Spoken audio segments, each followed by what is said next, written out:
पति परमेश्वराय नमो नमः। पति परमेश्वराय नमो नमः। हे देवा, हा एक प्रश्न माझ्यासमोर बरोबर का? उत्तर सोडण्याचा आतापर्यंत कर्तव्य करते, पण उत्तर मात्र नाही सांगता. पुरुषाचं भाग्य आणि स्त्री जीवन यांची सांगड घालून नर नार्या स्वरूपात प्रत्येक प्राणीमात्राचे घडण करणारा ही देवा तुझे गुणांवर प्राधान्य का? जिथं श्रेष्ठ साधू संतांच्या जीवनावर पडण्यात माझ्यासारख्या स्त्रीला हे तुझं दैवप्रमाणे तुझं सन्मान करणार. आई बाबांच्या सहवासात मी लाखनाची मोठी झाली. खरंच तारुणात पदार्पण केलं आणि योग्य वेळा विकास होईल. माझ्या वडिलांनी म्हणजे श्रीमत पर्वत याने माझा विवाह केला. तो या द्वारकात केवळ बलराम आणि द्वारकाधीश बलराम यांच्या समेत माझं लग्न झालं. आणि या द्वारकेत सुख समाधानात अगदी आनंदात वावरती कशाची न्यूनता नाही. आणि अशी ही सुवर्णाची द्वारका अर्थात एक मोठी आतुरता लागली ती माझ्या सौभाग्य देण्याची. कारण माझा सौभाग्य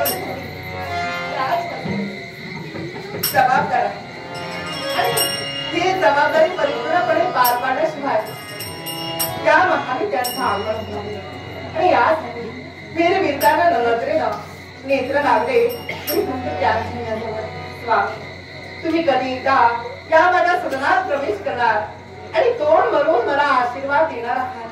आणि यासाठी नेत्र कटाक्ष लागले या लवकर आणि माझ्या आधीन झालेल्या मनाचं समाधान करण्यासाठी या रेवतीच्या सणापर्यंत आपलं आगमन हवं. देवी माझी प्रामाणिक इच्छा आहे. माझी प्रामाणिक लवकर या आणि माझ्या मनाचं समाधान समाधान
म्हणजे आमच्या देण्याजवळ एक सारखे तुझे नेत्र लागून राहिले होते.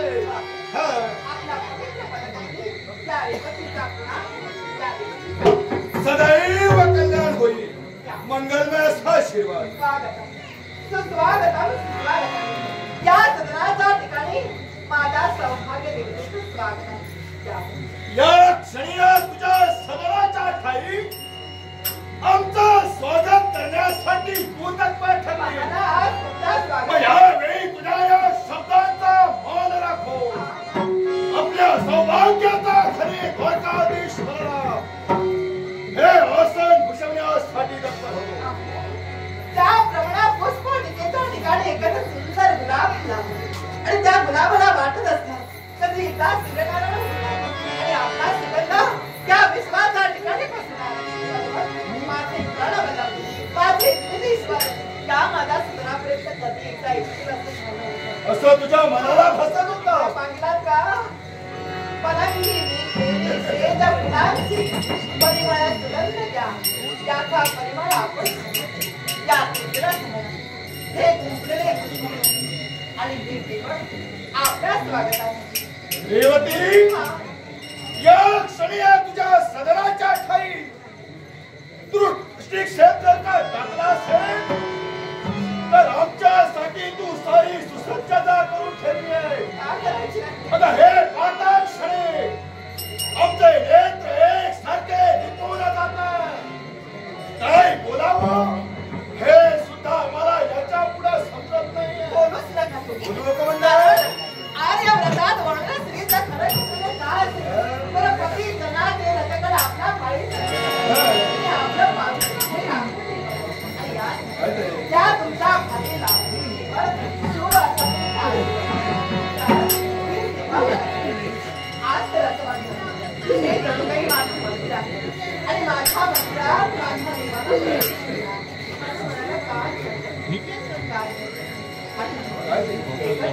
ऐकूया.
आमची पक्वात्वादक कुमारी भाविका खानोलकर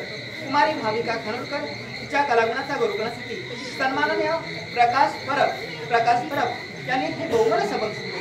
प्रकाश परब यांचे आभार मानते आणि पक्वात्वादक भाविका खानोलकर यांच्या वतीनं त्याचप्रमाणे दिगंबर परब यांनी आमचे हार्मोनियम वादक भाव अंतरीचे हवे प्रेम श्री मयूरजी गवळी यांच्या कलागुणाचा गौरव करण्यासाठी आणि पक्वात्वादक कुमारी भाविका खानोलकर यांच्याही कलागुणाचा गौरव करण्यासाठी हे बहुमोल सबक शिकले. त्यांच्या वतीनं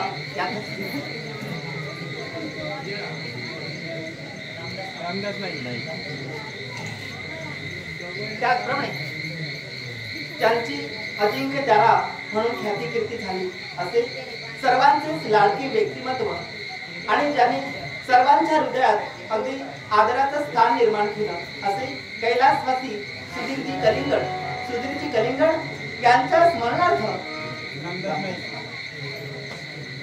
सन्माननीय रामदास नाईक यांनी हे बहुमोल 200 रुपयांचं पारितोषिक आमच्या सर्व मंडळासाठी दिले. तरी सन्माननीय रामदास नाईक यांचे आभार मानते आणि कैलासवासी सुधीरजी कलिंगड यांच्या आत्म्यास परमेश्वर करी तिला शांती लाभो ईश्वरचरणी प्रार्थना करते.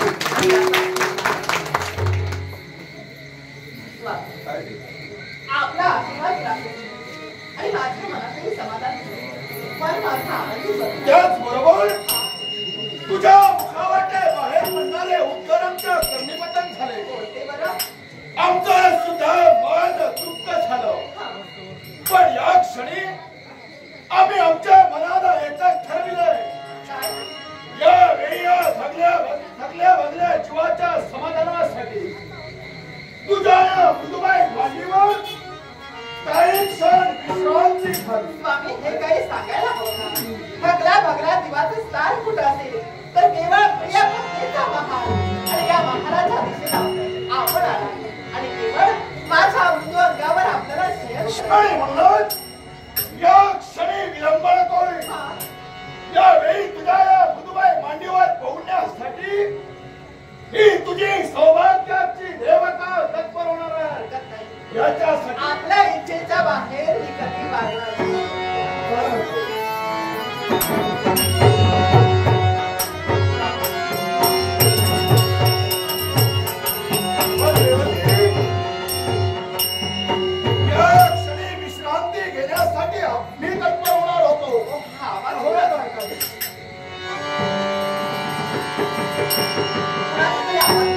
या क्षणी आमच्या नावानं कुणीतरी या ठिकाणी हात देतोय. कोण आलाय?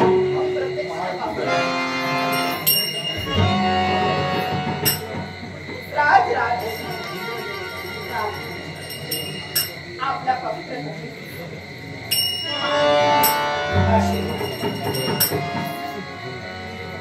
माझ्या ठिकाणी उद्देश ठेवून इथपर्यंत येणं देव आहेत.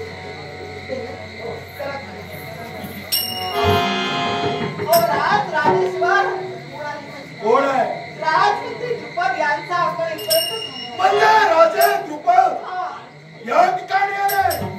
पण चिंता करू नको, तू या ठिकाणी थांब. पुढे सरसावण्यासाठी या वेळी द्वारकाधीश तत्पर होतो.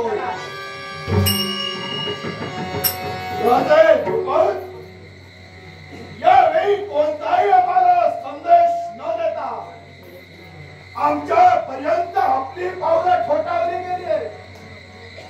येण्याचं कारण आम्हाला यावेळी समजेल का? संदेश देण्या अगोदर मी आलो याला कारण कोणतं ग? आनंदाला जर काय असतो नक्कीच तुला संदेश पाठविला असता. राजे हे तुमचं म्हणणं मला या क्षणी पटवू लागलं. तुमच्या या संपूर्ण देहाचं मी अवलोकन सुद्धा करतोय. तुम्ही मला विचारी सुद्धा दिसतात. मग सांगा तो चेहऱ्यावर दिसणारा विचार सुद्धा कोणत्या गोष्टीचा असाय?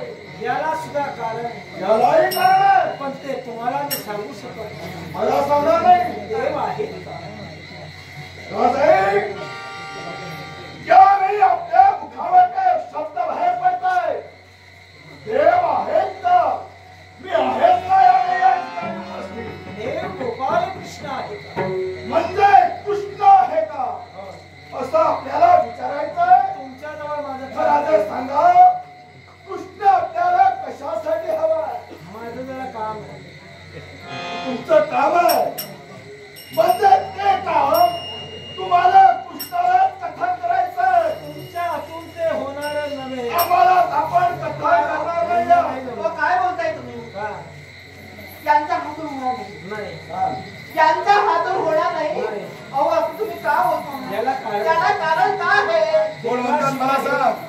देवाशिवाय हे काम होणार नाही. मग देवापर्यंत न जाता इथपर्यंत तुम्ही आला. मग याला काय? मला वाटलं दादांबरोबर देव आले ते इकडे असते. असणार. इकडे असणार. मला वाटलं हे सगळं आमचं आहे. पण तरी सुद्धा मला तुमचं असं कोणतं काम आहे ते तरी आम्हाला सांगा. कथा तरी करा. त्यांना जमणार नाही तर तुम्हाला कसं जमेल? मला जमणार नाही पण त्यांच्या वतीनं मला तरी सांगायला त्यांना काम. पुढे सरका. हो बसू नका उभे राहा. राजाई, मी जरी काय तो बसलो असलो हे काम करतो. तरी सुद्धा तुमचा चाललेला संवाद मी माझ्या कर्णानं परिपूर्ण ऐकतोय. बसून ऐकू नका. मग राजाई, मला सांगा, तुम्ही म्हणतात ज्या उद्देशानं आपण इथवर आलात, जे आपल्याला सूचित करायचंय ते मला कथन करायचं नाहीये. आणि जरी का मला तुम्ही कथन केलं तरी माझ्याला ते होणार नाहीये होय याला असं करा. आपलं म्हणणं आहे. आता द्वारकेच्या तुम्ही राजा म्हणून वावरता ही द्वारका खाली करा. या द्वारकेतून चला. थांबा.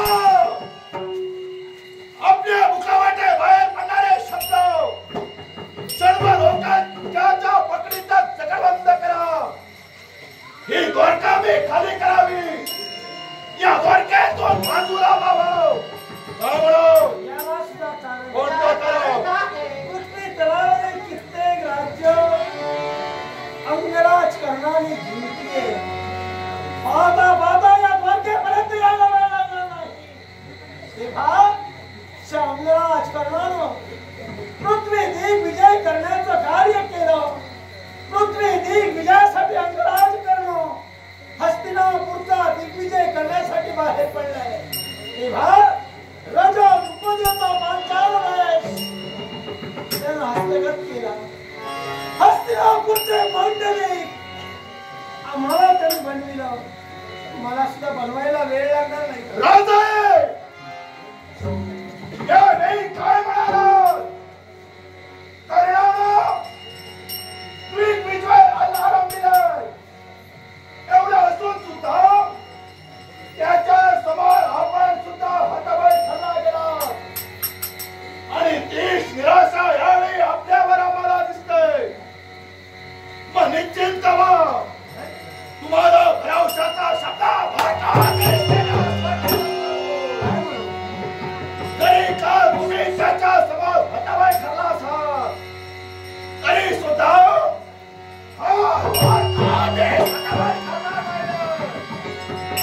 त्याच्या समोर निश्चितच सुसज्ज होण्यासाठी मी तत्पर होणार आहे. याच्यासाठी तुम्ही निश्चिंत माघारी जा म्हणतोय. मग रक्षण तुम्ही करणार आहात. चिंता नसावी. आता काय करणार तुम्ही?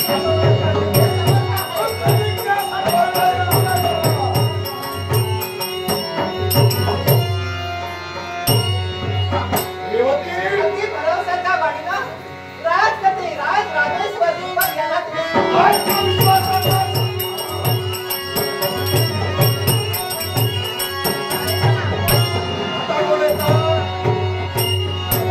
सुवर्णाची द्वारका आणि या द्वारकेपर्यंत देवराची इंद्र आहे. अर्थात द्वारका दिशांना हात देणं गरजेचं आहे. अहो द्वारकाधीश, पुन्हा द्वारकाधीश. आता तू पुढे जाऊ नको. जाता पुढं. तू प्रथमता गेली. दादा तुम्ही जा. आता मी जातो. कोणाला इथे पाहतो. तू जरा इथं असता. लवकर सांगा आम्हाला कोणाला. चिंता करू नको.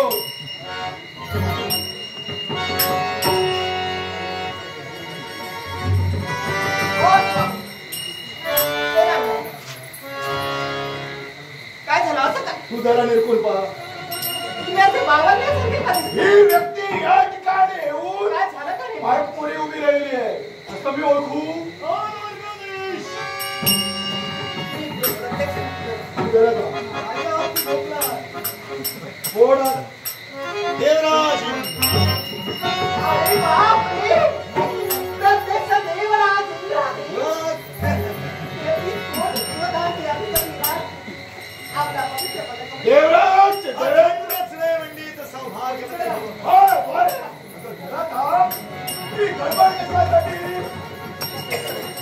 इकडं बसा. बसा. लवकर बसा. उठवणार नाहीत ना? आपला बाबा काय झालं?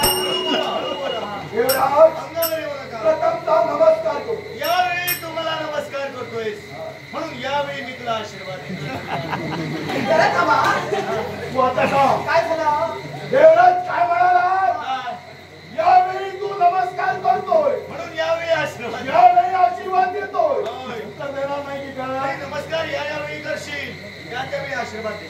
ज्या ज्यावेळी योग येईल ना हा. त्या त्यावेळी तुमच्या समोर मी निश्चितच नतमस्तक होईल. आशीर्वाद तुम्ही नमस्कार करत राहा ते आशीर्वाद देत राहा. एकच करणार. आलेच आम्ही त्यांच्यासाठी काहीतरी थंड करून घेऊन ये. थंड कुणाला करते? तुम्हाला मला थंड. मला थंड करू असं नको. थंड करणार नाही. हा. काहीतरी शीतपेय घेऊन. जरा जा. मला काही नकोय. तुम्ही काय म्हणाला? काय? तुम्हाला थंड नको, नको. काहीतरी गरम घेऊ. पंचपक्वान्नाचं भोजन. जरा थांब. हे वातावरण जरा गरम होत चाललंय. त्याच्यामुळे गरम सुद्धा खाण्याची इच्छा नाही. थंडही नको. नको. असं कसं आलं ते? हा? तुम्हाला काही थंड नको, हा. गरमही खाण्याची इच्छा नाही. नको. मला काय हवंय? सगळं काही माझ्याजवळ आहे. मला काहीच नको. तरी सुद्धा या द्वारकेच्या ठिकाणी तुमचं पहिल्या प्रथम इथपर्यंत आगमन झालं म्हणून मी काहीतरी घेऊ. ए, थांब रे. मी तर भोजनासाठी आलो नाही. मी सोयीत आलोय. वेळेच्या प्रतिष्ठेसाठी आलोय. देवराज यांच्या प्रतिष्ठेसाठी. हो. यांची प्रतिष्ठा काय? होय. काय यांची प्रतिष्ठा? हो, तुमची प्रतिष्ठा. तू कोणते सांग? बोलू. काय मला हे म्हणता? काही सांगायला हवं. तरी सुद्धा सांग. सांगायला हवं आता तर. काय म्हणालेत ना? यांच्या प्रतिष्ठेसाठी आलोय. मग मी कोण? माझा या ठिकाणी धरारा का? हे सारे जर मला आवडीनं काय हे काय सर्वांना ज्ञात आहे. तुम्हाला आवडीनं दादा राणे म्हणतात हे मला माहिती द्वारकाधीश दादा राणे. दादा राणे. दादा राणे. 56 कोटी यादवांचे तुम्ही राणे आहात म्हणून तुमची तब्येत खालवत चालली. सुजत चालला धरली. मग यावेळी मला असं वाटतंय काय माहितीये का? देवराज केवळ तुमची प्रगती व्हावी नव्हेच तर तुमची प्रतिष्ठा या विश्वात वाढावी असं मला देवराज हा. तुम्ही म्हणालात आमची जरा तब्येत खराब होत चालली आहे. कारण आहे, कोणतं? कारण आहे. काय? हे आमचं आम्हाला वाटत नाहीये, हा. पण तुम्हाला ते जाणवलं. काय कित्येक दिवसांनी त्याच्यामुळे असतील कारण काय सर? काय? तर हे माझे 56 कोटी यादव या माझ्या साऱ्या यादवांच्या सुखासाठी एक सारखा द्वारकाधीश झटतो. होय का? किती? आणि याच्यासाठी दादा बोला ना बोलते कोण? देव, तुम्ही काय बोलता? काय बोलतो म्हणजे? ज्यांना काही ओळखत नाही. कोण ओळखतोय? कोण ओळखत नाही. कोण ओळखतोय? कुणाला पण विचारा. द्वारके. विचार. हे द्वारकेपुरते मर्यादित आहे. द्वारकेच्या बाहेर सुद्धा ओळखतात. हा, काय ओळखतात मला माहितीये ना. नाही. तू या द्वारकेपुरती मर्यादित हो. आहे. आता तू माझ्या कन्येप्रमाणे आहेस. कन्येप्रमाणे म्हणून तुला आहे. एकच सांगायची होय यांची प्रतिष्ठा वाढावी जेणेकरून म्हणजे अजूनही- द्वारकेच्या बाहेर सुद्धा यांना दादा राणे म्हणून काय ओळखतात. देवराजेंद्र यांचा अजूनही उदो व्हावा. होय, होय. यांचा अजूनही उत्कर्ष व्हावा. होय. हे वरवर जायला हवे. वरच्या दिशेने उत्कर्षाच्या दिशेने जरा बोलून दाखव. फक्त वरवर करू नको. त्याच्या अगोदर बोलले ना. यांच्या नादी लागशील. तुमचा उत्कर्ष व्हावा असं त्यांना वाटतं. बोलशील. आणि म्हणून मी जो इथपर्यंत आलोय तो कर्तव्य कोणतं माहितीये का? कोणतं? तुझ्या उत्कर्षासाठी तेव्हा आजपर्यंत अनेक पराक्रम तू केलेस आणि असं असताना नाव कुणाचं आलं? नाव कुणाचं आलं? कृष्णाचं. मला तरी असं वाटतंय जे काही तू केलंयस ते तुझ्या मालकीचं आहे ते सुद्धा तुला मिळणं गरजेचं आहे. देवराज, यावेळी या द्वारका दिशापर्यंत आपण आलात. होय. आपल्या म्हणीचा ध्यास एकच आहे. या द्वारका दिशाचा उत्कर्ष व्हावा. होय. जे या द्वारका दिशाचं नाव आहे त्या नावात अजूनही भर पडावी आणि म्हणून असा आपल्या म्हणीचा ध्यास आहे. होय. मग आड मार्गानं न बोलता सरळ आणि स्पष्ट स्वरानं जे काही असेल ते आम्हा महिलांना सूचित करण्यासाठी तुझी प्रतिष्ठा उंचवावी किंवा तुझी प्रतिष्ठा त्या शांत शिखरावर जावी म्हणून तुला एकच करावं लागेल दिव्य कर्म. आणि ते कोणत्या स्तंभनानं असेल तर केवळ तुला याग करावा लागेल, यज्ञ करावा लागेल. देवराज म्हणजे या द्वारकाधीशानं यज्ञ करावा. होय देवराज यज्ञ करण्याची माझी इच्छा नाहीये. आता यज्ञ करून करून मी थकलो गेलो. आता यज्ञ नाव ऐकण्यासाठी सुद्धा या द्वारकाधीशाला कंटाळा येतो. पण द्वारकाधीश, मी केवळ तुझ्या प्रतिष्ठेसाठी स्वर्गाचा त्याग करून इथपर्यंत आलोय. आता तर माझी इच्छा आहे केवळ तू यज्ञ करावास. देवराज अन्य कोणताही मार्ग सूचित करा पण माझ्या करवी यज्ञ काही जरा शांत राहा. तू काय सांगते? तू जरा शांत राहा. नाही म्हणून जा. तू माझ्या कन्येप्रमाणे आहेस. होय ना बाबा म्हणून तुला सल्ला द्यावासा वाटतोय. मला सांगा बे. होय कोणता सांगा? हे काही करणार असं वाटत नाही. आणि याच्यासाठी यांची चिन्ह काही मला पतीचं अर्धांग म्हणजे अर्धांगिनी होय. कळलं ना? कळतंय मला. तुझं वजन दाखव वजन. होय. या ठिकाणी वजन दाखवायची गरज आहे. पती बद्दल असणारी केवळ आत्मीयता नव्हे तर त्यांची प्रतिष्ठा. मला सुद्धा असंच वाटतंय. कारण म्हणताय की यशस्वी पुरुषामागो मी कुठेतरी खंबीरपणे उभी असते एक स्त्री आणि असते. त्यांच्या मागोमाग मी उभी आहे. मग हे तुला कळत नाही ना? हो. मग का वळत नाही आता रे? मी काय करू ते फक्त सांगा. मला सांग, हा. तुझ्या कन्येचं लग्न होतं, ठरलं होतं हो. वत्सलेचं. वत्सूचं. होय ना? हा. मग असं असताना नवा साज शृंगार करून तू म्हणली होतीस. पण काय झालं? खूप काही इच्छा होती. होय ना? खूप काही इच्छा होती. यजमान म्हणून बसायची. मिरवणार मी हा. पण काय झालं? काय उपयोग? काय झालं? हो जरा तुम्ही गप्प बसा. हा. जरा बोलते ना काही. दोन जरा किती म्हणून बोलावं? नाही म्हणून जा. मी तेच सांगते त्यांना. जमणार नाही. जरा शांत मला बसा. कंटाळा आला. एवढ्या लवकर तुम्हीच बोलतात ना? बोलू असू दे. द्या, तरी सुद्धा आणि माझ्या मते एकच वाटते जर का यज्ञ केला असेल तर तुला यजमान हा मान मिळेल. आणि याच्यासाठी केवळ हे तुझे सुखद दिवस पाहण्याची माझी इच्छा आहे. आणि ते भाग्य माझ्या पदरी पडणार आहे. होय. आणि हे जर केलं असेल तर यांचा अधिक उत्कर्ष होणार आहे. आणि यांच्यापेक्षा म्हणजे भावजींपेक्षा हो. यांचं नाव येणार. होय होणार. हो यावेळी होणार. काय हो काय ठरविलं? पुढे हो. बसत राहू ना. मी काय म्हणते? काय बोल. आता हे काय म्हणाले? तुम्ही बोल. 33 कोटी देवतांचे अधिपती या इथपर्यंत आले होय, होय. आणि हे आम्हाला सांगितले. हा. आणि त्यांचा सल्ला असा आहे. पण मी सुद्धा उत्तर बाबा यांना असं कुठंतरी पण वाटत मी सुद्धा म्हणालो ना सल्ला दिला तो यज्ञाचा सल्ला. यज्ञ सोडून दुसरं काहीतरी सांगा. मग नाही म्हणायला काय हरकत आहे? मी म्हणते मी नाहीच म्हणालो ना. मला सांगा बायकोची इच्छा कोणी पूर्ण करायची असते? नवऱ्यानं. मग नवरे आला तर माझी इच्छा कोण पूर्ण करणार? मी. आतापर्यंत माझ्या इच्छा पूर्ण करत आलात ना. केल्या. मग ती इच्छा तुम्ही पूर्ण करायला हवी. यज्ञ तुम्हाला करावाच लागेल. रेवती पत्नीची इच्छा पतीनं परिपूर्ण करायला हवी हे आहे. खरं आहे ना?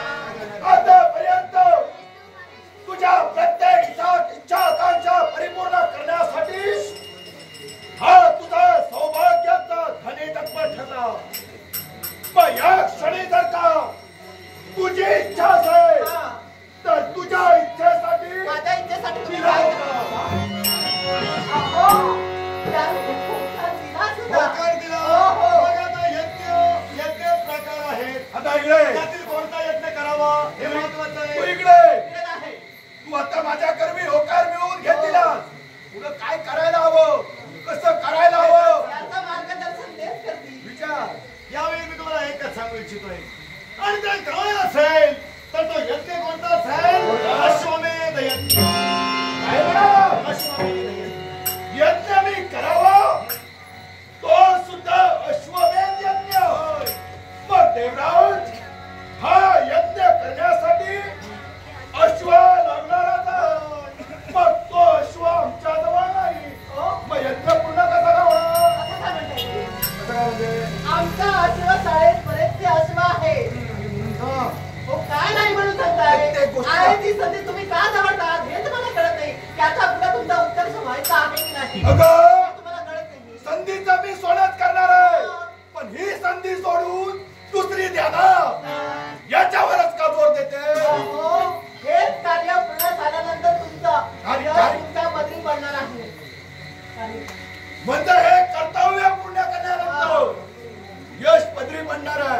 पण तूच जाऊन सांग आमच्या जवळ अश्व नाहीये. असं कसं विचारलं? मग अश्व कुठे आहे? अश्वशाळेतील अश्व उपयोगाचे नाही. याच्यासाठी दैनिक अश्व असणं गरजेचं आहे. यात्रिक अश्व असणं गरजेचं पण आहे. हा दैनिक असतो. बरं झालं. आता मी मगा तुला मुलगी म्हणालोय ना. हो. मग जे काही दादांचं कार्य तू करतेस कार्य? हा? हो. कार्य म्हणजे? कुणाचं कार्य करणार? हो बाबा. मला कन्या म्हटणार आणि यांचं कार्य. धर्म कार्य. हे अगोदर बोला ना. थोडक्यात बोल ना. कशाला उगाच हो, तुम्ही थोडक्यात बोलू नका. हा. मग हा शब्दाचा असा मला विपर्यास थोडक्यात होतो. बोलायला आवडतं. पण रिकाम्या जागा ठेविलात ना होय. अनर्थ निर्माण होता. होय, होय. रिकाम्या जागा ठेवू नका. हा.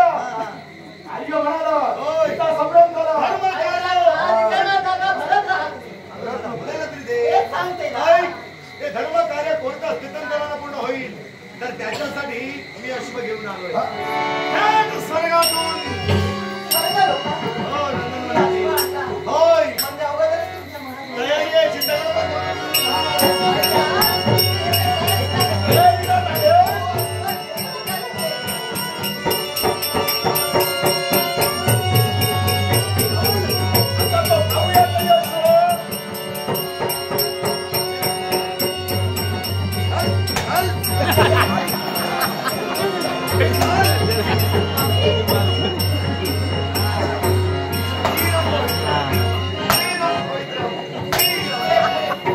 मी आता ना पंचायती ए, थांब. कोणाची आरती करते?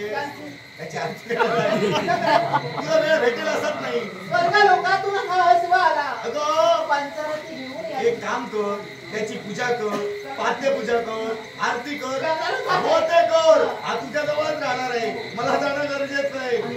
हा, याच्यासाठी एक काम करा. इथंच ठेवून जाणार. होय, अश्वमेध करतोयस ना, मग आम्ही घेऊन जाऊ. आणि याच्यासाठी हा अश्व घे. तेव्हा या अश्वाच्या माती अशी पत्रिका रेखाट. ऐकूया. जेणेकरून जो कोणी वीर या अश्वाला वंदन करेल त्याचा केवळ पाऊस पूर्ण पावला पाहिजे. वीरश्री जागृत व्हायला हवी अशी पत्रिका याच्या मस्तकावर रेखाट. त्यावेळी माझी गरज लागेल मी येईन.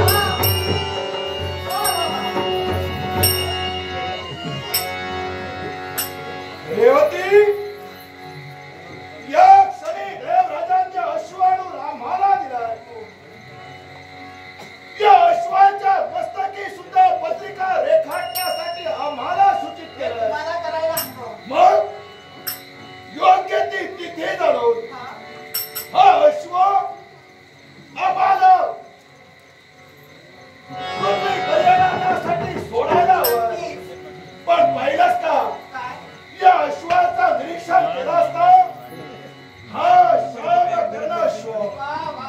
एवढंच नव्हे तर याच्या अंगावर असणारे पिवळे पिवळे ठिपके, खूपच सुंदर. काळ्या रंगाचे याचे हे भूर. मग हा अश्व या ठिकाणी थांबून न ठेवता काही क्षण या अश्वाला अश्वशाळेच्या ठिकाणी मी बांधून मुरली मनोहर रे मुरली मनोहर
सवयी चांगल्या आहे. पहिल्यापासून ती आहे. बोलाविने अवतारा इथं आला.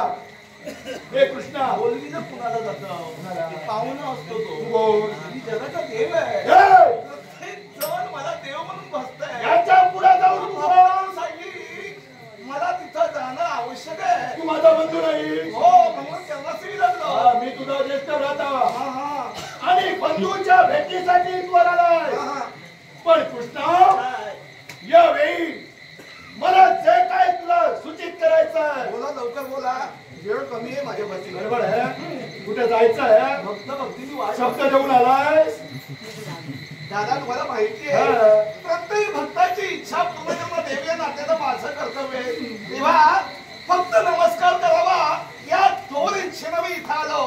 पण खऱ्या अर्थानं मला तिथं गेलं पाहिजे. हे कृष्ण काय? आता जरा भक्तांच्या इच्छा थांबव मग आणि मी जी जबाबदारी तुझ्यावर सोपवणार आहे ना जबाबदारी ती जबाबदारी पूर्ण कर. कोणची जबाबदारी? हे काच काय? या द्वारकाधीश बलराम दादाला हा. अश्वमेध करायचं दादा आणि त्या अश्वमेधासाठी तुझं सहाय्य मला हवंय. दादा कनिष्ठ बंधू म्हणून तुम्हाला विनवणी करतोय. विनवणी नसत्या भानगडी करू नका. नसत्या म्हणजे कारण तुम्हाला सवयी आहे कुठल्याही गोष्टीचा विचार न करता कुठेही उडी ठोकण्याची ये! आणि ठेच लागली की कृष्णाच्या नावाला बोंबलायची. ये! तेव्हा मी तुम्हाला सांगतो तुम्ही या भानगडी करू नका.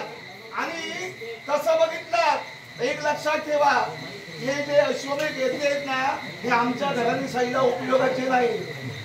हे कृष्णा कुठेही मी उडी ठोकतो. अरे काही नाही जमलं की कृष्ण धाव. संधी बघूनच उडी ठोकतो.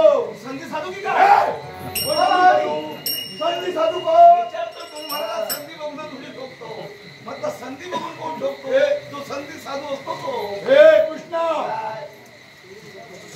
तो मला अश्वमेध करायचा आहे ना तो माझा अखेरचा निर्णय आहे. त्या माझ्या निर्णयात कदापि बदल होणार नाही. दादा ऐका हा नसता हक्क काही कामाचा नाहीये. तुम्ही हा यज्ञ करू नका हा कृष्ण तुम्हाला सांगतो. पण तो यज्ञ मला करायचाच आहे. सांगा अहो, यांचा उत्कर्ष व्हायचा आहे आणि हे उत्कर्षासाठी चाललंय. म्हणजे स्वतःच्या मोठेपणासाठी करता येते का? तुमचा मोठेपणा म्हणून जा. यांचा मोठेपणा अधिक व्हायला हवा आणि यासाठीच करते. वहिनी यात मोठेपणा नाही उलट यांच्या प्रतिमेला कुठेतरी कचेराचा डाग लागेल. पाणी लागलं. जगन्नाथांची प्रतिमा डागाळली जाईल. म्हणून काय कृष्ण सांगतोय हा हे कृष्णा याची चिंता तू करू नकोस. बंधू मी यावेळी माझ्या मुखावर काही शब्द बाहेर पडले तरी सुद्धा मी या तुमच्या मताशी संमत माझ्या म्हणण्याला मी यज्ञ करू नका. त्याचे परिणाम पुढे काय होणार आहे याला जबाबदार मी राहणार. होणाऱ्या परिणामाची चिंता तू करू नकोस. त्या परिणामाचा सुसज्ज होण्यासाठी हे रोजचं नाही तुमचं. काय? यावेळी त्याच्या माझ्या म्हणण्याला धक्का देण्याची त्यावेळी आपण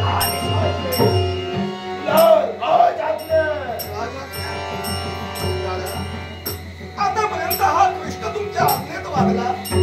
तुमच्या आज्ञेबाह्य कधीही गेला नाही. असं असताना आज मी नकार दर्शवित असताना सुद्धा तुम्ही माझा बहुत पायाखाली दुर्मिलात. अखेर कृष्ण ऐकत नाही म्हणून राज आज्ञेचं जोखड माझ्या माती लादलात तुम्ही. मी राज आज्ञेचं उल्लंघन केव्हाही करणार नाही. पण एक लक्षात ठेवा बंधू म्हणून तुम्हाला सांगण्याचं कर्तव्य माझं होतं ते मी केलं. पण तुम्हाला ऐकायचं नसेल तर राज आज्ञे पुढे मी जाऊ शकत नाही. खुशाल तुम्ही यज्ञ करा. पण एक लक्षात ठेवा यज्ञ चालू झाल्यानंतर पुढे होणाऱ्या परिणामाला जबाबदार कृष्ण राहणार नाहीये. आणि कृष्णाला बोलवू सुद्धा नका.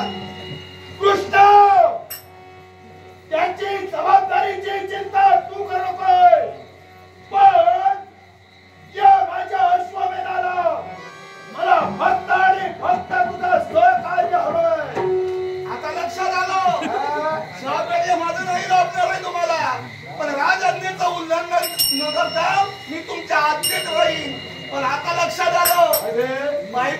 जीवावर उड्या मारतात. राजा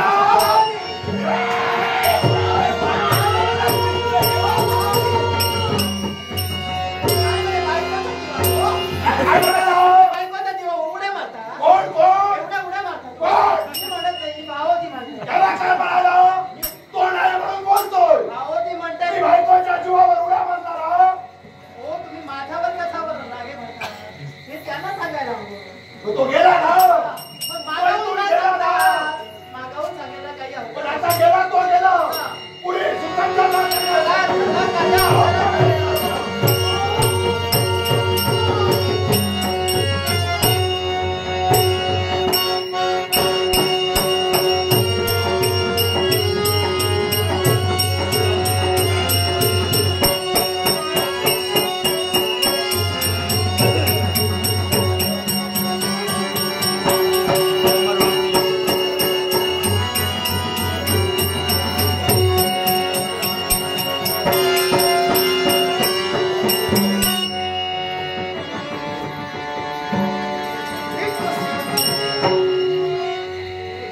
दिग्विजय आपला सुरू आहे. हा पण हे काय पाहतोय?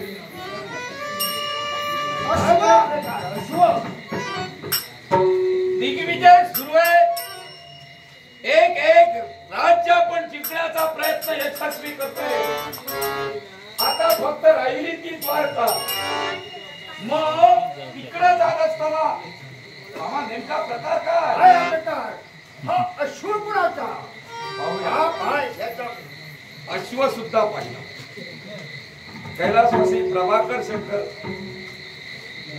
बंधारे यांच्या स्मरणार्थ त्यांचे चिरंजीव प्रशांत पंजारे यांनी कलागुणांचा गौरव केलाय. त्याचप्रमाणे कैलासवासी लोकराजा सुधीरजी कलिंगण यांच्याही स्मरणार्थ प्रशांत पंधारे यांनी माझ्या कलागुणांचा गौरव केलाय. आदरपूर्वक बक्षिसाचा स्वीकार. काय वेगळा दिसतोय? वेगळा दिसतोय. पहा तरी.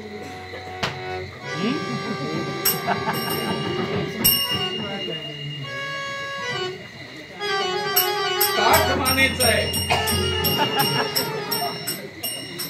कर्ण सुद्धा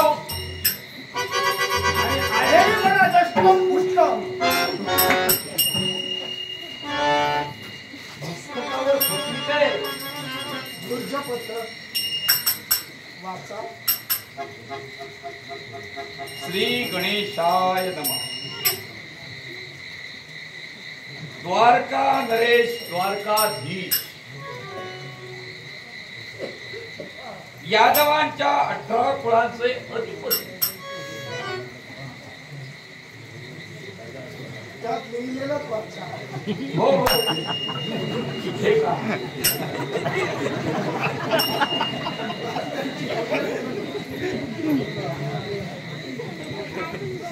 यादवांच्या 18 कुळांचे अधिपती बलरामे योजिला हा अश्वमे.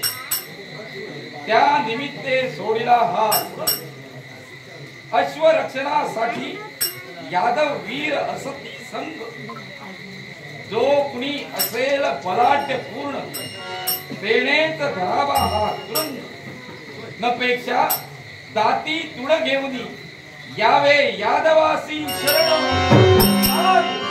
हे बलरामासी शरण येण्यासाठी सांगतंय. म्हणजे आमच्या गुरुना शरण जावं. मित्र सुलोधन, अश्वाच्या सर्वांगाचं मी निरीक्षण केलं. आणि अश्व जर का द्वारकाधीश बलरामांनी जर का सोडला असेल तर या अश्वाचं बंधन आपण करावं. पाहूया. यापेक्षा या विश्वात समस्त भारतवर्षात आम्ही पृथ्वी तर दिग्विजय करतच आलेलो आहोत. द्वारकेवर विजय मिळाला ते सर्व फलित मिळणार आहे. या निमित्तानं द्वारकेतील वीरांना नामोहरण करून आपल्याला विजय संपादन करता येईल. अंगराज केले तू जर सोबत असतील तर या विश्वात कोणत्याही दिव्य करण्यासाठी सुयोधन तत्पर होईल. आणि ही तर अगदी योग्य नावी संधी आहे. संधी आलेली का फायदा घेत आमच्या सोबत तुम्ही आहात. लक्ष सगळ्यांचा तुमच्याकडे आहे. सगळ्यांच्या सोबत तुम्ही करा.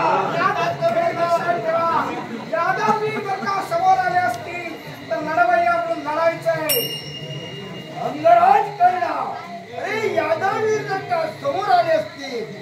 मी त्यांना वेगवेगळ्या प्रकारे समजावून सांगेन आणि ऐकले माघ कसे जातील आणि न ऐकले काय होईल याचा परिणाम केला.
जबाबदारी पार पाडण्यास आम्ही कुठेतरी आणि म्हणूनच आमचे नेत्र आज या भूमातेकडे वळतात.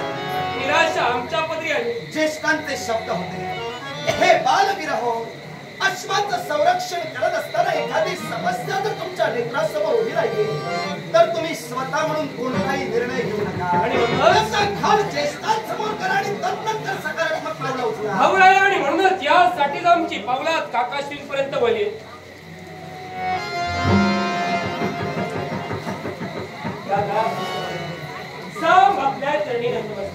आशीर्वाद काका.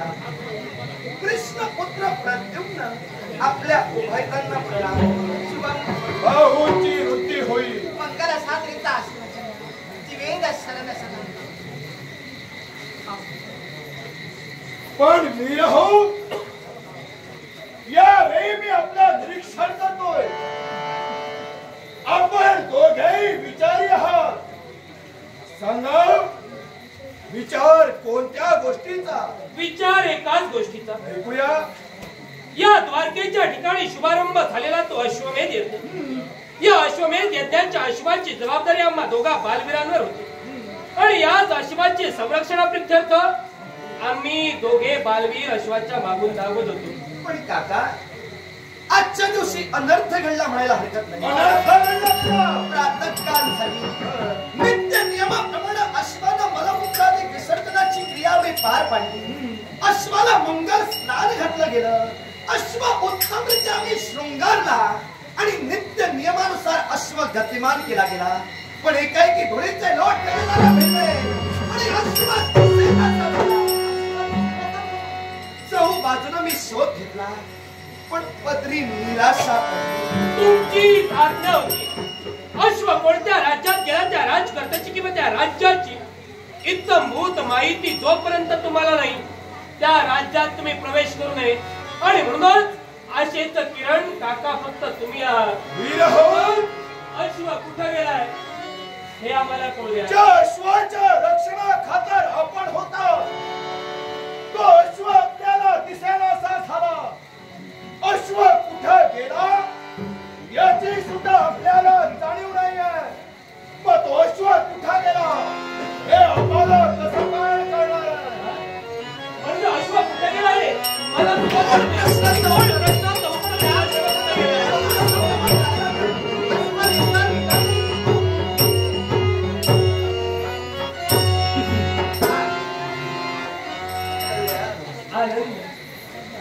खरोखरच आपण आला. आशेचा किरण आता आम्हाला दिसू लागले. सदैव विजयी होतील असा मंगलमय आशीर्वाद. काय पाहतोय? बाहेरच्या नकातला मस्त डोकीच्या केसापर्यंत बाहेरचं परीक्षण केलं. विचारबद्ध अवस्थेत तुम्ही माझ्या समोर उभे ठाकलात. कृष्णा हे वीर विचारी आहे याच्याही महसी कारण कोणतं असेल तर जो अश्व गतिमान केला ना तो अश्व कुठं गेला कोणत्या दिशेनं गेला याची कोणत्या प्रकार एकालाही जाणीव नाहीये तो अश्व कुठं गेला हे आम्हाला फक्त समजायला हवंय काय गरज आता तूच सांग कुठं गेलाय काय गरज गरज म्हणजे तुमच्याच मुखातून शब्द निघाले होते गरज नाही तुझी गरज नाही मी काय ते पाहून घेईन हे कृष्णा आता पाहून घेतात हे कृष्णा अरे मी तुझा ज्येष्ठ बंधू आहे मला सवय माहिती तू माझा आहे कनिष्ठ बंधू आहे माहिती हे आहे मला. कृष्णा बोललो ते राहू दे रे झालं गेलो आता समजा तुम्हाला नाना शब्दांनी मी समजून सांगितलं पण तुम्ही काही तुमचा हट्ट सोडला नाही तुम्हाला कित्येक वेळा सांगितलं की हा अश्वमेध यज्ञ तुम्ही करू नका तरी सुद्धा कृष्णाचं बोलणं अमान्य केला आणि यज्ञाला सुरुवात केला परिणाम काय झाला हे कृष्णा पण आता सांग रे पिताश्री आम्ही तुमच्या समोर हात जोडतो कारण तुम्ही काकांच्या दादाला वेळा विनवणी केला अश्वमेध यज्ञ तुम्ही करू नका पण काकांनी धर्मकार्य योजलेलं आहे आणि यात जर का हे धर्मकार्य अर्धवट राहिलं द्वारकेला आणि यादव कुलाला तो कलंक आहे आणि तो कलंक आम्हाला लावून घ्यायचा नाही आम्ही जाणतो आपण सर्व जाण सर्व शक्ती आहात आणि म्हणून अश्व कुठं गेलाय याची फक्त आम्हाला खबर दाखव बाळ तुझ्या प्रश्नाचं उत्तर नक्कीच मी दिलं असतं अश्व कुठं गेलाय हे सुद्धा मी तुम्हाला सांगितलं असतं पण तिथं जाऊन काही उपयोग नाहीये उपयोग नाही कारण तेव्हा तिथं गेल्यानंतर त्यांच्या समोर तुमचा निभाव लागणं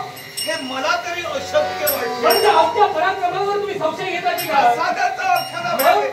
मी जे काही बोलतोय ना हे धारांद सत्य आहे आणि म्हणून मी तुम्हाला सांगायला बघत नव्हतो त्यात फक्त नाव कथित करा अश्व कुठं गेला याची कल्पना आम्हाला होऊ दे आम्ही तुमचे पुत्र आहोत पराक्रमाची बाजी लावू आणि आमच्या यज्ञाश्वाची पूजा करू. देवाश्रीनं पेड घेतलंय अश्व रक्षणाची जबाबदारी घेतल्या कारणानं अश्व मुक्तता करणं हे आपलं कर्तव्य समजून तुम्ही जर हट्टहासा करत असाल तर ऐका अश्व हा हस्तिनापुरात गेलाय आणि हस्तिनापुरातील योद्ध्याने वीर योद्ध्याने त्याचं बंधन मग केलं. हस्तिनापुरातील योद्ध्याने जर का अश्वाचं बंधन केलं असेल मग यावेळी द्वारकेच्या ठिकाणी असा प्रतिज्ञा करतोय तोपर्यंत अश्वाची मुक्तता करत नाही आणि हा नवाचा अश्वमेध यज्ञ तोपर्यंत पूर्ण करत नाही तोपर्यंत या राजाच्या ठिकाणी त्याला आशीर्वाद द्या.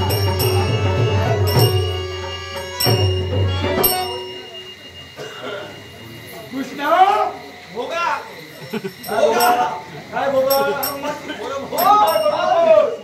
काय बोगा आता तरी माझं ऐका हे कृष्णा अहो, हे बालवीर निघून गेले पिरात्रीचा पावसाला निघून गेले तुम्ही जाऊ नका, तुम्ही जाऊ नका. शपथ आहे तुम्हाला मी पुढे जाणार आहे. तुम्ही असताना मी कसं म्हणते? हा, नाही मी असते तुम्ही आहात ना खंबीरपणे मी म्हणण्यापेक्षा तुम्ही मार्गात सुद्धा राहता हे आहेत पण त्याच्यापेक्षाही तुम्ही मार्गात सुद्धा राहा म्हणून मी घाबरत नाही हे कृष्णा आवाज जरा खाली करा आता आवाज अश्व कुठं गेला अश्व कुणी बंदिवान केला हे आता तू आम्हाला सूचित केलंच आहे वीर तिथपर्यंत हवेशाच्या भराला निघून गेले ठीक केलंय. पण पुढे येणाऱ्या प्रसंगाला जबाबदार कृष्ण कधी राहणार नाही. हे तुमचं अश्वमेध पाहून घ्या.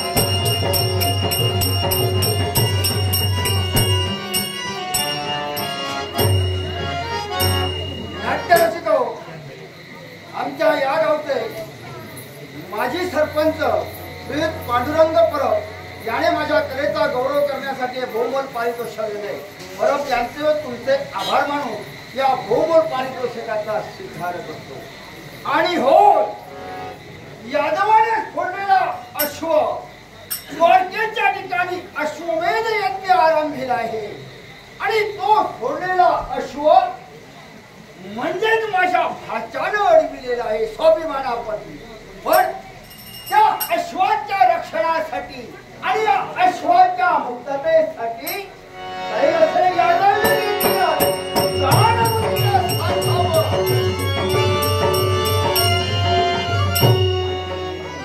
अश्वाच्या मुक्ततेसाठी रणांगणी आमची पावलं वळली. जो कोणी समयोद्धा येईल साम दाम दंड आणि भेद या चतुष्पदाचा वापर करून अश्वाची मुक्तता करून नेणं हेच आमचं ध्येय आहे. गांधार नरेश मामा शकुनी कृष्ण पुत्र साम आपल्याला नमस्कार करतो. सदैव कल्याण होईल मंगलकरेचा आशीर्वाद. रणांगणी तुम्ही आमच्या समोर का हा प्रश्न मी तुम्हाला विचारणार नाही. कारण तुमच्या अवतीभोवती जर का मी पाहिलं असेल हस्तिनापुराचं सैन्य तैनात आहे आणि या सैन्याच्या मध्यभागी तुम्ही उभे आहात. पण तुम्ही उभे असताना तुमच्या कमरेला किंवा तुमच्या हाती किंवा तुमच्या स्कंदी कोणतंही शस्त्र नाही. बरोबर तुम्ही आमच्या समोर उभे आहात ते युद्धासाठीच उभे आहात की आमचा अश्व देण्यासाठी उभे आहात. तू बोलतोय जे सारं काही योग्य आहे. कारण चारही बाजूला हे कौरव सैन्य आहे. मध्यभागी गांधार नरेश शकुनी आहे. ना शस्त्र ना युद्ध अशा स्थितीत पण नीट का उभा आहे याला सुद्धा कारण आहे. ऐकायचंय. अरे साम अरे तुम्ही यादव आणि कौरव म्हणजे कुणी एकमेकाला परके नाही. तो तुम्ही अश्वमेध आरंभिलात हे काही वाईट असंही मी म्हणत नाही. तरी पण चांगलं म्हणता. अश्वाच्या मुक्ततेसाठी तुम्ही यादवीर पुढे पुढे छाती काढून येत आहात. उद्याही काय होईल. अरे कौरवांचा आणि यादवांचा तुम्हा युद्ध होऊन रक्तपात होईल. म्हणून हा मी तुला विनवणी करतो.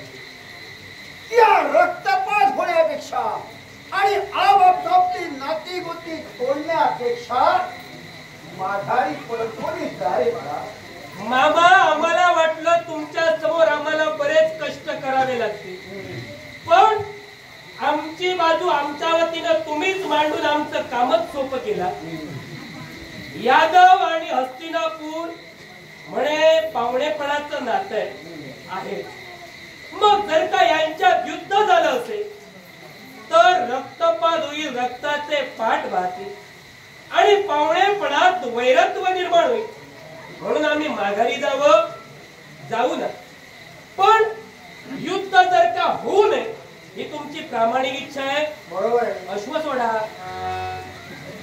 हे का साप अरे कुठे टाका बलराम म्हणजेच माझा ज्येष्ठ भाषा सुयोधन याचे गुरु. बरोबर नक्की बरोबर बरोबर नक्की आहे ना. बरोबरच आहे. मला काय अरे गुरुला सहाय्य जरूर शिष्यानं केलं असतं. पण या अश्वाचं बंधन का केलं तर त्या अश्वाच्या मस्तकी बांधलेली पत्रिका आणि तिच्यावर लिहिलेला मजकूर हे सारं माझ्या भाच्यानं वाचलं आणि अश्व स्वाभिमानापोटी अडविला. प्रत्येकाला स्वाभिमान आहे.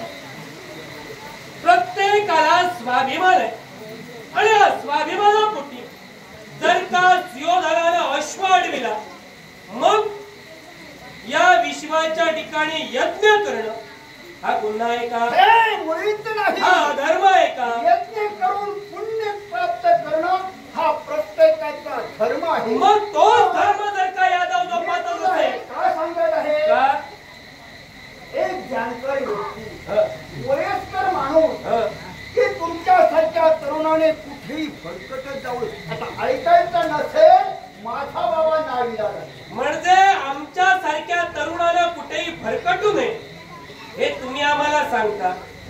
हो, श्रेष्ठ आहात म्हणून ज्या गांधार नरेशानं आपल्या 99 भावांच्या वाट्याचा एक एक सडा आणि एक एक पळी पाणी स्वतः प्राशन केलं.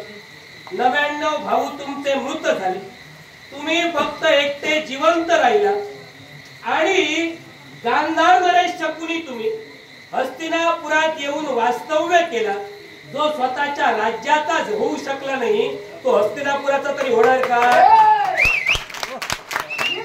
काय केलं हे सांग. तोही जाणतोय, सारेजण जाणतोय, मी जाणतोय, पण सहानुभूती सांगणं हे माझं.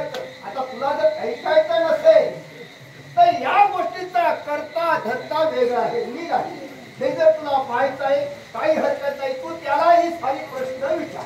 म्हणजे या मागचा करता धरता वेगळा आहे, वेगळाच आहे. आम्हाला त्यालाच भेटायचं आहे, त्याला बोलवा.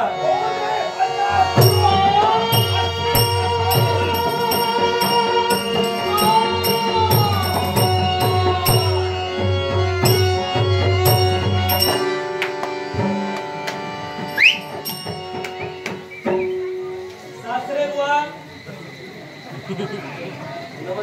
नातं ओळखलंस, नतमस्तक झाला. माझी कन्या तुला दिली म्हणून तुम्हाला सासरे बुवा म्हटलंस, ज्या माताला आशीर्वाद. पण हे मामा आजोबा आहेत हे मात्र तू विसरतोय. मामा आजोबांना आम्ही ओळखतो हा. आणि म्हणूनच मामा आजोबा आम्हाला समजवण्याचं कर्तव्य करत होते. माघार जा, माघार जा. आता आम्ही तुमचेच जांभा, तुमच्याप्रमाणे झटती माघार कसे जाऊ? माघारी जाण्याचं कारण काय असावं? हा शब्द त्यांच्या मुखातून यावा आणि तुम्हाला माघारी जाण्यासाठी सांगावं, काय असेल? एकच कारण त्यांचं स्वच्छ होतं. यादव आणि हस्तिनापुरात तेढ निर्माण होऊ नये आणि म्हणून तुम्ही माघारी करा, हे कारण त्यांचं होतं. त्या कारणावर आम्ही आमची प्रतिक्रिया उमटवली. अश्वांची मुक्तता करा, तेढ निर्माण होणार नाही. पाहुणे पण असंच राहील, आम्ही तुम्हाला सहाय्य करू, तुम्ही आम्हाला सहाय्य करा. त्यानंतर त्यांनी तुमचं नाव सांगितलं आणि म्हणून अश्वाच्या मुक्ततेसाठी आम्ही तुमच्या समोर उभे आहोत. आमचं नाव सुचविलं की आमची उपस्थिती तिथं क्षणात होते. आम्ही थांबत नाही. थांबणं हा आमचा धर्म नाही. मग आपण अश्वमेध करतात. अश्वाच्या मस्तकावर असणारी पत्रिका, ही पत्रिका आपण काही प्रथमच रेखाटली नाही. आणि अशी पत्रिका वाचल्यानंतर जातिवंत क्षत्रिय जागृत होतो. त्याच्या नसा नसातील रक्त मस्तकापर्यंत पोहोचून त्याची वीरश्री जागृत होते. तद्वत्ती आमची झाली. मग या अश्वाची सहजासहजी मुक्तता होणार नाही.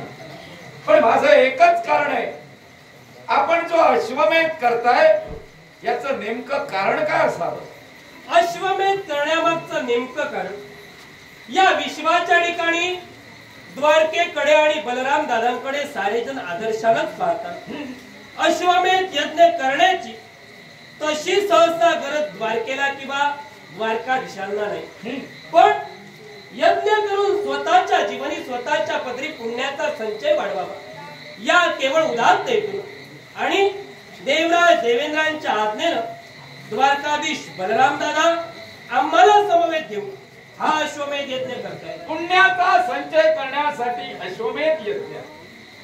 आपल्याला पुण्य संचय करण्याची गरज का असावी? कारण द्वारकेच्या ठिकाणी पापाचरण नाही. आणि जर का पापाचरणाचा लवलेश जरी तिथं निर्माण झाला तर द्वारकेच्या संरक्षणासाठी असणारं सुदर्शन चक्र क्षणार्धात अस्थिर होईल, द्वारकेचा ऱ्हास होईल. मग अजूनही पुण्य संचय तुमच्यासाठी का असावं? या विश्वाच्या ठिकाणी भक्ती करून पुण्य संचय करावा यासाठी कोणतीही मर्यादा नाही. पुण्याचा साठा आणि पुण्याचा संचय माणूस स्वतःच्या शक्ती सामर्थ्याने आणि स्वतःच्या भक्ती सामर्थ्याने कितीही करू शकतो. त्याला कोणतीही मर्यादा नाही. मग ती जर का मर्यादा असेल आणि त्याचं दबलकल आम्ही करून पुण्याचा संचय जर का बलराम दादा करत असेल तर काय चुकलं त्यांचं? अश्व आपण विश्वभ्रमंतीसाठी सोडलाय, यात पुण्याचा संचय करणार तो कसा? एकच या विश्वाच्या ठिकाणी सारी पृथ्वी ही एका क्षत्रिय व्हावी, जेणेकरून एका मताला, एका चित्ताला आणि एका न्यायानं सारे राजकर्ते जगावे. केवळ ही एकच प्रामाणिक इच्छा. पण हा अश्वमेध करत असताना तुम्हाला नेमकं काय घडवायचंय? अश्वमेध करत असताना अश्व सोडल्यानंतर, अश्व थांबल्यानंतर त्या ठिकाणी काय दिव्य तुम्हाला घडवायचंय? अश्व ज्या ठिकाणी थांबतो त्या ठिकाणी धर्मशाळा उभारल्या जातात. अश्व ज्या ठिकाणी मलमूत्र विसर्जन करतो त्या ठिकाणी विहिरी बांधल्या जातात, जेणेकरून या विश्वाच्या ठिकाणी वावरणारी जनता, वावरणारे फिरणारे वाटसरू या कोणत्याही गोष्टीत त्यांची गैरसोय होऊ नये या गोष्टीचा सुद्धा विचार या अश्वमेध म्हणजे पुढे तुम्ही राज्य सांभाळणार, सर्वांना एका छत्राखाली घेणार आणि एक छत्र राज्य करणारा राजा हा कोणत्या प्रकारे राज्य करणार याचा आढावा किंवा अहवाल तुम्ही सर्वांना दाखविण्यासाठी तत्पर ठरणार. नक्की. आणि तदनंतर तुम्ही राज्य करणार. राज्य करण्यापूर्वी आम्ही कोणकोणत्या पद्धतीनं राज्य करू शकतो, तुमच्या हिताची कोणती कामं करू शकतो, तुमच्या उत्कर्षासाठी आम्ही काय करू शकतो याच्यासाठी तुम्ही आमिष दाखवणार, सर्वांना आपल्या सोबत घेणार आणि या आमिषाच्या योगे करून तुम्ही त्यांना बरोबर घेऊन जाण्याचा प्रयत्न करणार. पण असं करत असताना जी जीवित हानी होणार, रक्तपात होणार, त्याला जबाबदार कोण? युवराज सुयोधन, तुम्ही म्हणतात की जीवितहानी होणार. अहो, युद्ध म्हटल्यानंतर, संघर्ष म्हटल्यानंतर एकाचा विजय आणि दुसऱ्याचा पराजय असतो. तुम्ही हस्तिनापूरचे युवराज आहात म्हणून आम्ही तुम्हाला युवराज सुयोधन म्हटलं, कारण सांप्रत आम्ही उभे आहोत, रणांगणावर उभे आहोत आणि या रणांगणावर आम्ही क्षणभर नातं बाजूला ठेवू. मग असं असताना जर का या युद्ध प्रसंगी, या युद्धाच्या ठिकाणी रक्तपात होऊ नये असं जर का तुम्हाला वाटत असेल, हो द्वारका तुम्हाला म्हणजे कुणी परकी नव्हे, द्वारकाधीश बलराम हे तुमचे गुरु आहे, मग त्या गुरुला एका शिष्याला सहाय्य करावं आणि आमच्या धर्मकार्यात हस्तिनापुराला सुद्धा सामील करून घ्यावं. आपण म्हणताय गुरुला शिष्याला सहाय्य करावं, ते आम्ही केलंही असतं, पण आमचे पराक्रम गुरु समोर सिद्ध करणार. तुम्ही म्हणाला युवराज सुयोधन, आम्ही तुमचे ससुर असताना सुद्धा तुम्ही आम्हाला एकेरी नावाला हाक दिली. अर्थात आपल्या अंगीचा असणारा उन्माद रणांगणात सुद्धा दिसतोय. त्यावेळी तुम्हाला मी बंधन केलं होतं, आपल्या मुसक्या बांधल्या होत्या, याची कल्पना आपल्याला असताना सुद्धा या सुयोधनाची द्वंद्व करण्याची इच्छा तुझी निर्माण झाली. आता ते द्वंद्व पेटलेलं आहे आणि ते पेटविण्याचं कर्तव्य तू केलं होतं. शांत बुद्धीनं बोलत असताना सुयोधनाला एकेरी नावाला बोलवलं. आता तुला शिरच्छेद करण्यासाठी सुयोधन माझा शिरच्छेद करण्यासाठी जर का तुम्ही तत्पर असाल, अश्वाची मुक्तता करणे ही आमची जबाबदारी आहे आणि ती जबाबदारी पूर्ण करण्यास जर का मध्यंतरी कुणी आला असेल त्याचा स्वाभिमान पाणी विश्वाच्या ठिकाणी अश्वमेध पूर्ण लग्नाचा की हा तुझा स्वाभिमान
आणि आपल्याला कृष्ण पुत्र प्रद्युम्नाचा प्रणाम. आशीर्वाद. गांधा नरेश, सुबलनंदन मामा शकुनी, आमचा प्रणाम स्वीकार करा. सदैव स्तुतीरा मंगल करेचा आशीर्वाद. ऐकलंय? अश्वमेधाची वार्ता कानावर आली हा आणि या अश्वमेधाची वार्ता कानावर आल्यानंतर याच्या सोबत तुझ्याही नावाचा सध्या डंका वाजतोय. जिथं तिथं पाहावं, ज्याच्या ज्याच्याशी संघर्ष करताय ते तुम्ही दोघं एकत्र असता. परमेश्वराची किमया, हा. परमेश्वराचं वरद असतं मस्तकावर आमच्या आहे म्हणायला हरकत नाही. आमचं मोठे पण नाही. परमेश्वराची किमया, पण तुमच्या समोर किमयागार उभा आहे. हा. हा कधी काय करेल काही सांगता येत नाही. आणि म्हणूनच नेमकं आगमन कशासाठी व्हावं? एकाच गोष्टीसाठी, आपलं तत्व आणि आपलं महत्व जाणूनच कृष्णपुत्र प्रद्युम्नाने आपल्याला प्रणाम केला. आता मी ज्या तत्वानं तुमच्या नेत्रासमोर उभा राहिलो ते माझं कारण मी आपल्याला स्पष्ट करून सांगेन. यादवांनी धर्म कार्याला सुरुवात केली. अर्थात आमच्या धर्म कार्याचा यज्ञाश्व हस्तिनापुराच्या वीरांनी बंदिवान केला. आमच्या या धर्म कार्यात त्या यज्ञाश्वाची आम्हाला नितांत गरज आहे. तेव्हा मी विनंतीपूर्वक आपल्याला सूचित करू इच्छितोय, तो अश्व आपण मुक्त करावा आणि यादवांच्या धर्म कार्यात आपण आम्हाला सहकार्य करावं. धर्म कार्य आणि या धर्म कार्यासाठी अश्वमेध. हा. या अश्वमेधातून नेमकं आपल्याला साध्य काय करायचं? एकच, मुळातच हा अश्वमेध यज्ञ आम्ही का करतोय याच्या मुळाशी असणारं कारणच आश्चर्यजनक आहे. आता ते कसं? कारण अश्वमेध यज्ञ हा पापक्षालनार्थ वगैरे केला जातो, पण आम्ही जो अश्वमेध यज्ञ केला तो पापक्षालनार्थ नव्हे. देवराज देवेंद्र यांचं आगमन द्वारकेत झालं. देवराज देवेंद्र महाराजांनी आम्हाला सूचित केलं, देवा नाम उत्तमम हवी आणि देवेभ्यो उत्तमम हवी. अर्थात देवतांना यज्ञातून हविर्भाग द्यावा आणि यज्ञ कार्यासारखं धर्म कार्य आमच्याकडून पार पाडावं आणि पुण्याचा संचय आमच्याकडून व्हावा म्हणून स्व इच्छेनं मनोभावे हा आम्ही अश्वमेध यज्ञ करतोय. अश्वमेध यज्ञ करत असताना अश्वमेध यज्ञाची तत्व आणि अश्वमेध यज्ञाच्या परिमितीनुसार जी जी धर्म कार्य यादवांकडून होतील ती करण्याचा आमचा मानस आहे, जो आतापर्यंत यशस्वीरित्या आम्ही पार पाडला. अश्वमेधात या यज्ञाच्या ठिकाणी ज्या समिधा अर्पण केल्या जाणार, ज्या ऋचांचा उच्चार केला जाणार, जेणेकरून तो सारा स्वाकार देवतांना मिळणार, देवतांची शक्ती प्रबळ होणार, याच्यासाठी देवेंद्रानं मार्गदर्शन केलं म्हणून हा आपण अश्वमेध करताय. जरूर दुसऱ्यानं सांगितलं म्हणून हे काम करण्यासाठी तुम्ही तत्पर ठरलात, हरकत नाही. दुसऱ्याच्या सांगण्यानं तुम्ही चालताय, पण अश्वमेधातच समिधा अर्पण केल्या जातात, अश्वमेधातच आविर्भाग दिला जातो, अश्वमेधातच ऋचा म्हटल्या जातात का? मुळीच नाही. इतरत्र यज्ञात सुद्धा ऋचा म्हटल्या जातात. त्या प्रत्येक देवतेच्या सुरुवात, ऋचांची सुरुवात रुद्र देवतेपासून सुरुवात होते. रुद्राला ऋचा दिल्याशिवाय, रुद्राला स्वाकार दिल्याशिवाय या विश्वाच्या ठिकाणी यज्ञ सुरू होत नाही. मग अश्वमेधच करण्याची गरज काय? पुण्याचा संचय आणि देवतांना जर का विभाग द्यायचा होता तर वैष्णव याग करा, रुद्र याग करा, देवी याग करा, इतरत्र कित्येक याग आहेत. असे यज्ञ पार पडा. वैष्णव याग 100 केल्यानंतर साक्षात देव प्रकट होतो, ते पुण्य संचय करता येतं. मग अनेक प्रकारचे यज्ञ असताना घातक ठरणारा आणि दुसऱ्याच्या जीवावर बेतणारा अश्वमेधच का? युवराज सुयोधन, अगदी रास्त शंका बी आपण उपस्थित केला. अश्वमेधच यज्ञ मी का करतोय याच्या मुळाशी कारण आहे. कारण मी प्रथमतःच आपल्याला म्हणालो, आमच्याकडून कोणतीही हत्या किंवा पापक शालनार्थ आम्ही यज्ञ करत नाही. मग पुण्य संचय वाढला जावा यासाठी जर आमचा यज्ञ असेल तर अश्वमेध यज्ञ हा एकच पर्याय ठरू शकत नाही. परमेश्वरी किमयेनं या विश्वात कित्येक अशी आहे त्या तीर्थात स्नान केल्यानंतर पुण्याचा संचय वाढला जाऊ शकतो. पण आम्ही अश्वमेध यज्ञ का केला याच्या मुळाशी असणारं कारण, ज्यांच्या मार्गदर्शनायोगे हा अश्वमेध आम्ही करतो ते म्हणजे देवराज देवेंद्र महाराजांची इच्छा. त्यांच्याच नंदनवनात असणारा अश्व त्यांनी द्वारकेत आणला. अर्थात त्यांनी सूचित केलं देवतांना आविर्भाव घेण्यासाठी तुम्ही खऱ्या अर्थानं अश्वमेध यज्ञच करा.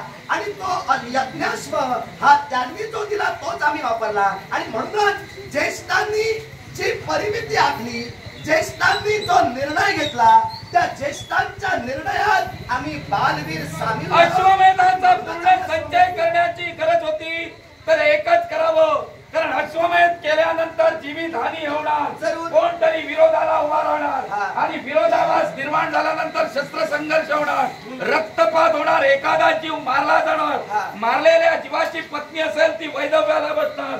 माझ्या वैधव्याला बसलेल्या स्त्रीचं तुम्ही काय करणार, हे अनेक प्रश्न निर्माण होणार. आणि असे प्रश्न या विश्वात निर्माण होऊ नये याच्यासाठी मी तुम्हाला रोखण्याचा प्रयत्न करतोय.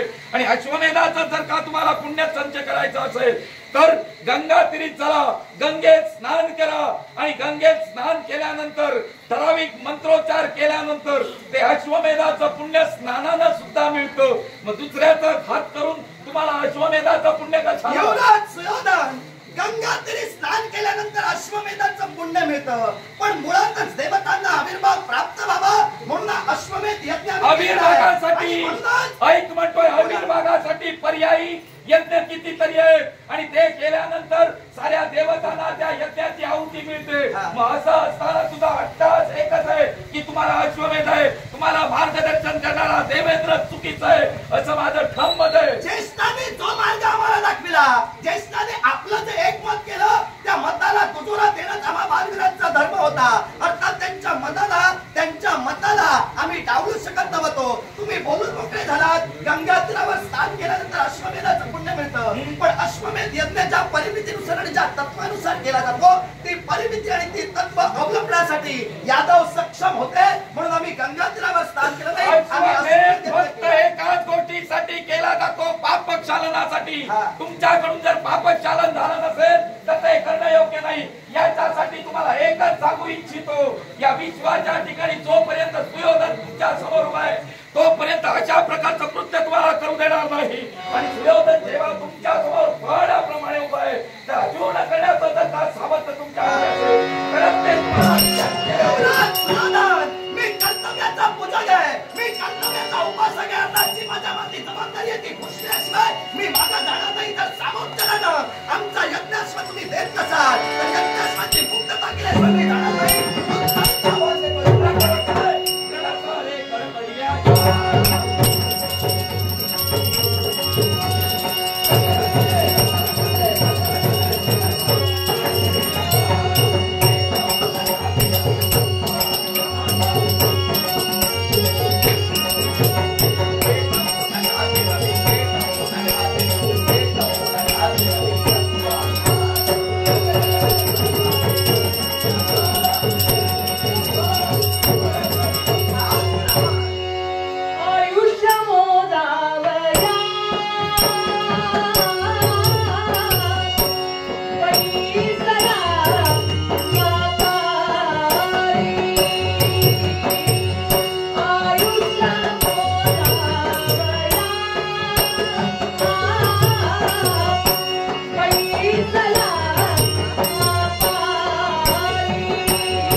शारीरिक संघर्ष केला, माझ्याशी शस्त्राचा संघर्ष केला. दुर्योधन म्हणजे योधन म्हणजे युद्ध, दूर म्हणजे दुरापास्त. ज्याला युद्धात जिंकणं शक्यच नाही तो दुर्योधन तुझ्या समोर उभा आहे. अश्व माझ्याजवळ मागण्याचा प्रयत्न करतोस, अश्व माझ्याकडून तुला मिळणारच नाही. मिळवल्याशिवाय मी मागे त्याच्या जाणार. मुळाशी कारण आहे, कारण तू किती हातपाय आपटलेस तरी अश्व माझ्याकडून तुला मिळणार नाही. याच्या मागं कारण आहे. कारण काय? अश्व अंगराज कर्णाजवळ आहे आणि आपल्याकडे नाही. आम्ही त्याच्या रक्षणासाठी पुढे आलो.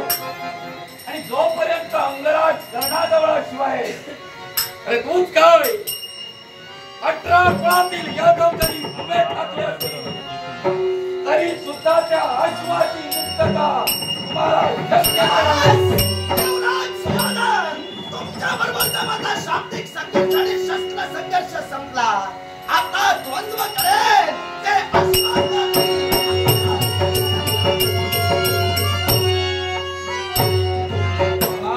शकुनी, चिंता नसावी, तुमची जबाबदारी संपली. आता याच्या पुढे एकच करायचं.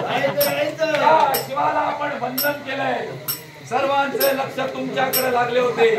तुम्ही या अश्वाला बांधून ठेवता की मुक्त करता? कारण आमचे मार्गदर्शक तुम्ही. अश्वाला बांधून चालत अशीच खेळलात की तो अश्व अशा व्यक्तीकडे दिला तुम्हाला काहीच अडचण झाली. सुरुवातीपासून शेवटपर्यंत सर्वांच्या इच्छेवर बंधन तुम्ही टाकलं. अर्थात